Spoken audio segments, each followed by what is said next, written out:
Well, President Obama and British Prime Minister David Cameron vowing to stand up against the threat from ISIS. The two leaders speaking out in a joint op-ed ran in the London Times as they gather for today's NATO summit in Wales. They wrote this, quote, "We will not waver in our determination to confront ISIL.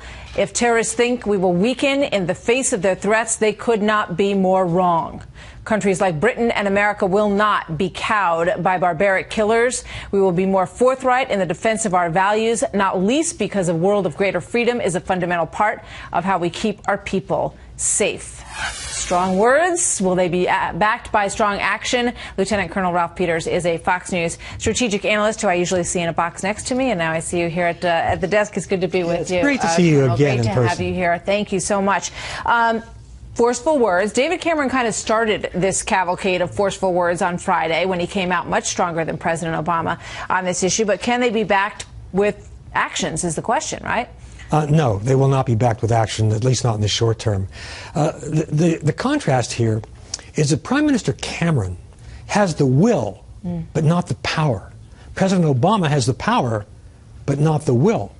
And so while I'm glad for the forceful statements don't change the world.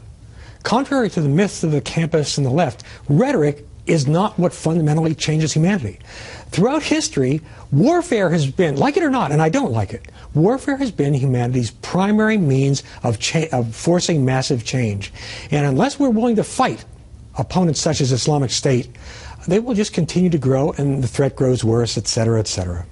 You know, Brett and I were just talking about something that he received from an observer of the special forces in Iraq who are saying, you know, gates of hell, we can't even get off our base because the president's given us the order to protect the U.S. Positions in that area, in Erbil and in a few other places, and send humanitarian aid. But they feel like their hands are tied. Well, their hands are tied. Their feet are tied, too. It's just absolutely pathetic. And I heard on Fox last night, on Megyn Kelly's show, after I was on, an apologist for the administration came on and said, well, Obama stopped ISIS. Well, we stopped him in 3 tactical local locations, and that's a good thing. Anything we do is better than nothing.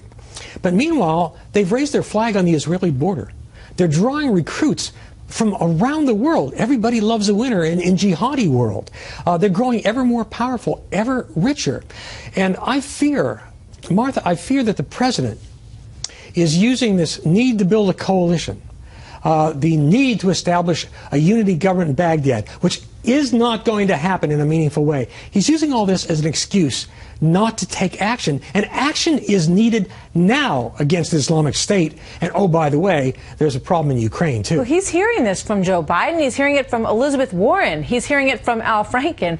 I mean, you know, some people observe what the president's posture is on this and say it's all part of the plan, that now you've got the UAE offering help, you've got military help coming in from Germany, that he's working this entire situation behind the scenes and keeping a lower profile because he doesn't want to go it alone. He wants everybody in. Do you think that's what's happening? No. I mean, I do think he doesn't want to go it alone. I think he's terrified of taking action. I mean, this man, whom we elected twice, seems incapable of making difficult decisions, as though it's some sort of deep psychological problem. But as far as coalition building goes, we need to get past the politics. Remember, the left just excoriated Bush the Younger for not having a coalition, not having the world behind him. He had 48 nations on board when we went into Iraq in 2003. 5 out of every 6 contributed troops. His father built a tremendous coalition in Desert Storm. And Obama is not going to be able to build a forceful coalition for the simple reason that nobody trusts him. They can't count on him. He betrayed our East European allies earlier. He let NATO down in Afghanistan. He's let his allies down in Iraq. He cannot be trusted. And I always tell people that if there is one single thing that Putin and Obama have in common. It's not their words that matter. It's what they do, or in the president's case, what he fails to do. We must take action against Islamic State now. The president seems almost physically incapable of doing what must be done. Ralph Peters, thank you very much. Good to have you this morning, sir.